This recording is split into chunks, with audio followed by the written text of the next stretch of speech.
This is how you identify liquidity zones in the Forex market. First of all, you have to identify where liquidity is in the Forex market.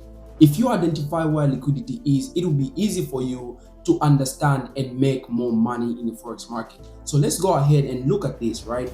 So as you can see, the market was moving in a bullish momentum and it reached at that point, it dropped back. So when it reached that point and then it started giving the selling signals, meaning that's where sellers entered the market. So that's where the money is at this point. So that's the liquidity zone number one. And then it started coming down, dropping on a bearish momentum. It reached this point, as you can see, and then it started having a bullish momentum. So meaning other buyers started coming into the market at this point, right? So this is where other money is at, right?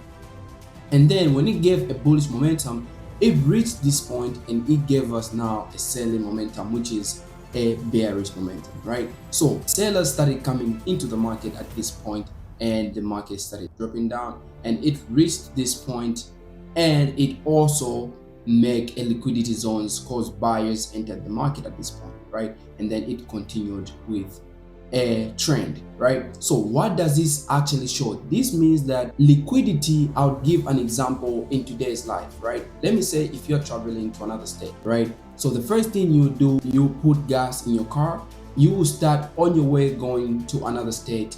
You will not go directly to that state, but you will stop at some point to buy gas or fuel, right? So you can put in your car and continue with your journey.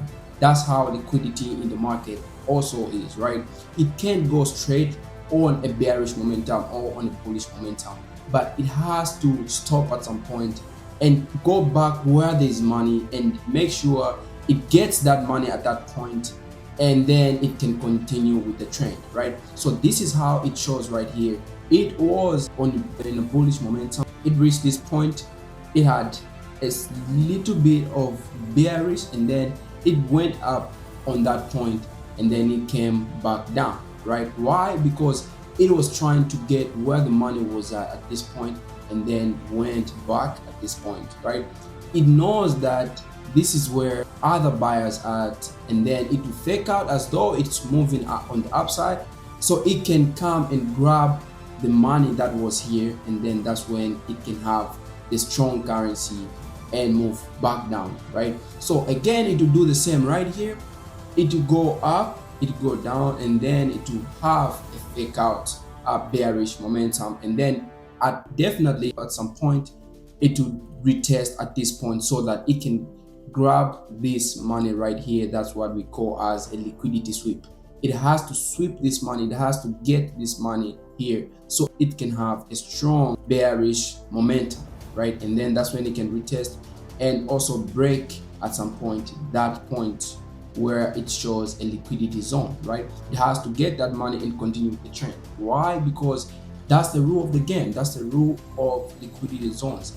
It has to get it or sweep the money that people are, or maybe if you trade, let me say if you traded here, you put your stop loss down up here and then you chose a bearish, right? So the market will go, it knows that you put your stop loss up there, so it will try by all means to retest at some point and make sure it gets you out of the game